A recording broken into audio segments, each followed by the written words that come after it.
رسول اللہ صلی اللہ علیہ وآلہ وسلم نے فرمایا اذان اور اقامت کے درمیان دعائیں رد نہیں ہوتی، لہذا دعا مانگا کرو۔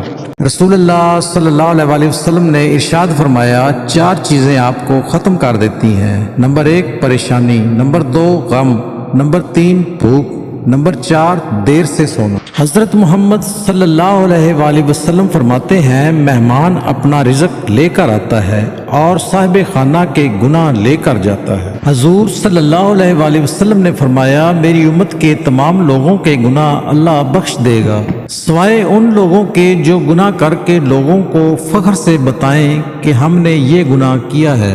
رسول اللہ صلی اللہ علیہ وآلہ وسلم نے فرمایا عورت پسلی کی ہڈی کی طرح ہے، اگر تم اسے بالکل سیدھا کرنا چاہو گے تو تم اسے توڑ دو گے، یعنی جدائی کی نوبت آن پہنچے گی، اور اگر تم عورت سے فائدہ اٹھانا چاہو گے تو تمہیں اس کا ٹیڑھا پن برداشت کرتے ہوئے اس کی خوبیوں سے فائدہ اٹھانا ہوگا۔ رسول اللہ صلی اللہ علیہ وآلہ وسلم نے ارشاد فرمایا اللہ کی قسم اگر اللہ تعالیٰ کی رحمت نہ ہوتی تو نہ ہم ہدایت پاتے، نہ صدقہ دیتے اور نہ ہی نماز پڑھتے۔ آپ صلی اللہ علیہ وآلہ وسلم نے فرمایا مسواک کرنا منہ کو پاک کرنے والا اور رب تعالیٰ کو راضی کرنے والا عمل ہے۔ رسول اللہ صلی اللہ علیہ وآلہ وسلم نے ارشاد فرمایا رشتہ داری کاٹنے والا جنت میں نہیں جا سکتا۔ بے شک انسان کو قبر میں اس کی اولاد کی نیکی کی خبر دی جاتی ہے تاکہ اس کی آنکھیں ٹھنڈی ہوں۔